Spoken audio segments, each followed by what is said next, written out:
clumsy! God damn it! Fuck off! I just spilled the entire fucking drink combination I had! Radio Free and Smith episode 169. Get it? 69? That's a funny number. Ow. Okay, sorry about that. Yeah, no, it's episode 169, Radio Free and Smith, part 2 of a series about summoning, wherein I will endeavor not to have the entire episode be nothing but clips from Dol Guldur, because as most people are not that aware, but you might like more albums, you know, like other albums that summoning has done more than it, but it's kind of universally respected as like the peak of summoning, like that's the summoning album, Dol Guldur, and it's notable for featuring, you know, that riff, the great summoning riff, the riff where like you're gonna do one of these dumb videos, riff battle, summoning versus nocturnal mortem, and then you got like one idiot over here with the guitar, and then you got the same idiot with a different shirt and a different guitar over there, and they play the riffs back and forth. Who fucking watches? People just like watch that, and then you're expected to sit there and go, 아, 이거는 못 고르지. Look, I know it's terrible, but I swear people actually fucking watch these. I don't know why, but if you were going to said riff battle, in your armor you would have to have the riff from the first song, the first full song, not the intro, on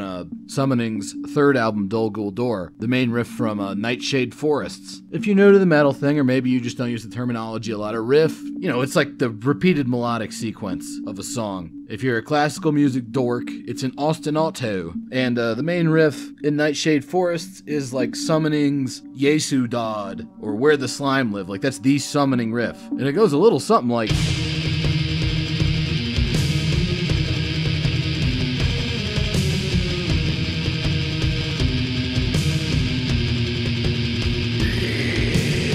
You see what I mean? That's the riff right there, like the riff. That's a great guitar riff. I don't know what else to say about it. You can tell the album's produced a little bit better than Minas Morgul was, but overall similar style. But what's interesting is the counterpoint to that riff in that first song. Remember that whole like bouncing between notes thing they would do with the bass on the first album?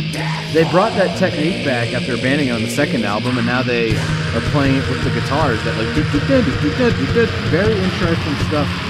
Not very black metal, but it is rather danceable, and that makes sense because they have a sizable electronic music influence, that summoning band. In fact, they, especially at this point in career, they're thinking of themselves, as I've mentioned before, more as composers than musicians. You just got, like, the two guys right there, Selenis and Protector, and they, like, develop parts independently, they come together and mash them up, and that's how you get a summoning album. That's how you get a new, beautiful baby summoning album. Look how they massacred my boy.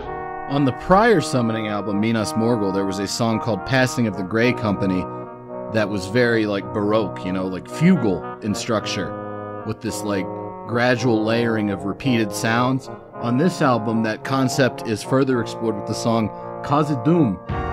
So you heard that initial keyboard line right there, and now they've got, like, drums and, like, a little flute counterpoint being added to it. It's one of my favorite songs in the whole Summoning discography. This is, like... Summoning has like medieval sounding songs. This is one of them. One of the best of them, actually. But then check this out. So you might recognize some of the words that are being spoken here. And some people might even have remembered last week Summoning. If you know Summoning, what do you think of? You think of Tolkien. I didn't mention Tolkien at all. There's a reason for that. Because what Summoning does is it's not really like concept albums about specific Tolkien works. Rather, they take like snippets of dialogue, bits of poems and songs in the books, and kind of use them not so much for what is being said, but how it's being said, kind of like the texture of the words themselves. You know, as a proto-Dungeon synth band, texture is one of the most important things for Summoning, and that even comes down to the lyrics where they're just using excerpts from Tolkien for texture rather than for like a Blind Guardian thing where they're trying to tell the story of the Silmarillion over the course of an album. You get that? 안 골라 이건. 포기, 패스. Think of it as being like a sample, but not, you know, a sonic sample, not a sound sample like you're used to in your rap songs. They'll use like a breakbeat from a Led Zeppelin song or whatever. It's like the idea of sampling transposed to how you write lyrics. So when you sample a song for an electronic song, you might take like a melody from an old 70s song or something, you know, your DJ Shadow, you'll grab a snippet of a Tangerine Dream song and then use like the melody from that to create a new work. And the role in the sonic composition that initial, you know, guitar line or whatever whatever was playing back in its original form. It's not the same role that it's playing in the song now, the remix song, I mean. And that's how Summoning uses Tolkien and Michael Moorcock. Oh my god, everybody's so immature. Look, he's a great writer. Just because his name makes you think of more cock, you know.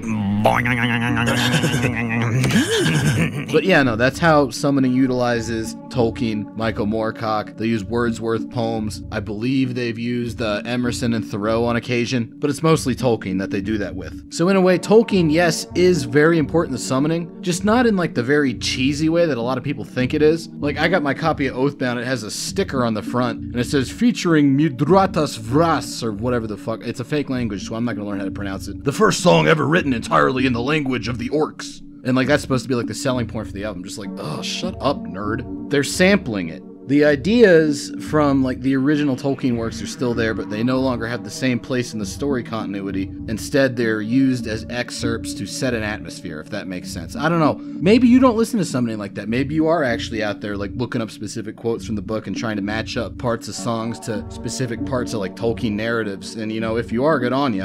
That's not how I see Summoning, and that's not really how I think Summoning are doing things. But you know, whatever, you do you. You know, whatever. You do what you like to do, I do what I like to do, okay? All I'm saying is, Summoning has a very electronic music mentality. It's all about loops and samples and beats. And even on like this album, this isn't even one of their side projects that's fully electronic. The black metal album, it still has a very electronic music feel to how the songs are written. My personal favorite song on this album is entitled Core, at least I think that's how you pronounce it. It's got funny accent marks and some wacky elvish words. It's not a real language. I'm not worried if I'm mispronouncing it. But I dig how it's got the bouncing guitar in it. You know, that sort of jumping between notes thing I mentioned earlier really came to fruition on this song. Lots of cool layers. I really dig that very gothic keyboard shit they got going on. Very dark wave. And in fact, both Protector and Selenius were running simultaneous darkwave side projects right around the time this album came out that we might end up covering on another episode. But yeah, no, that's Core, and my handlers have told me that's all I can play off of this fucking album because I've already played way too much off of it. So moving on, we are going to Nightshade Forests. 앞머리 안 자를 거예요. No, we did the song Nightshade Forests earlier. This is the album Nightshade Forests, which does not feature the song Nightshade Forests, which is a little bit confusing.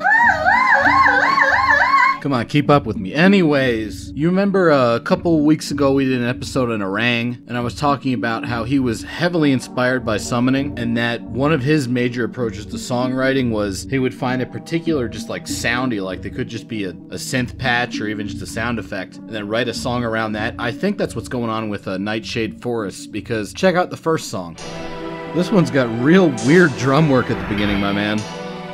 Very strange stuff, but you could tell they were kind of fascinated with this very watery but also sharp, icy synth tone, because they don't utilize it anywhere else on the album, but they use it all over this first track.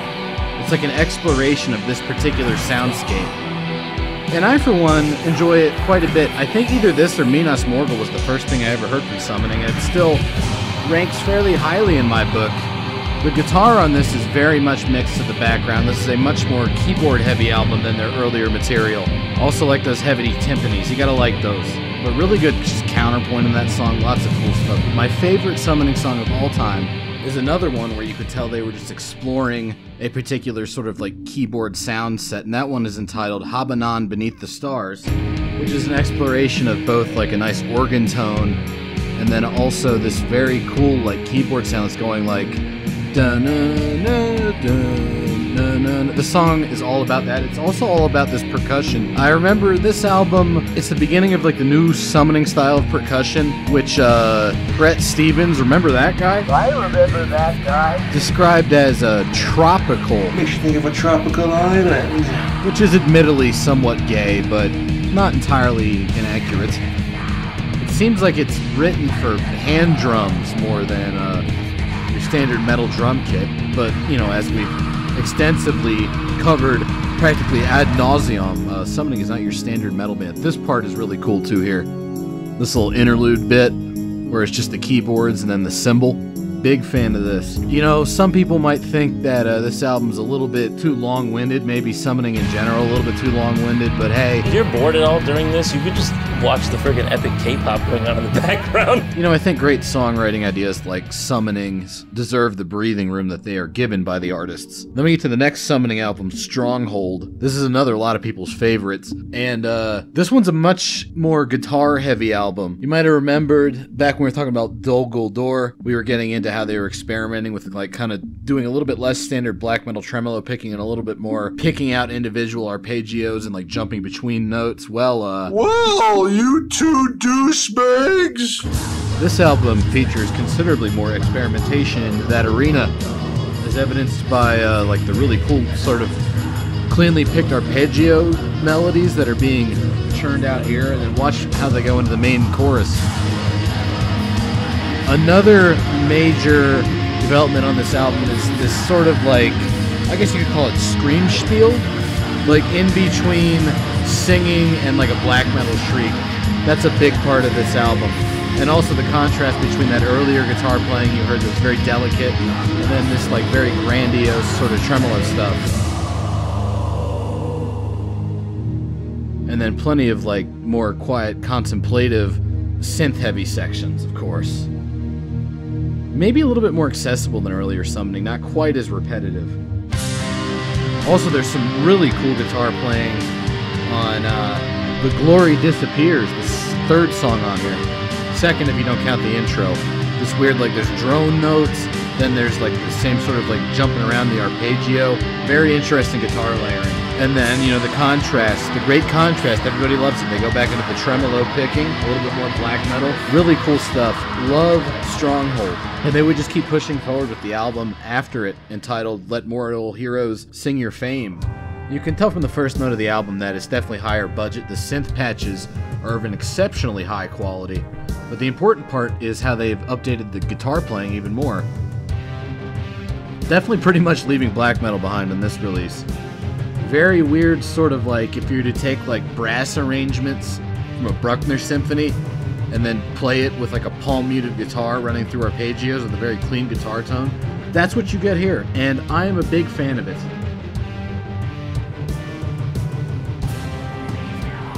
And the vocals, of course, are mixed perfectly and are, as always, very nasty sounding. Nasty sounding, yuck.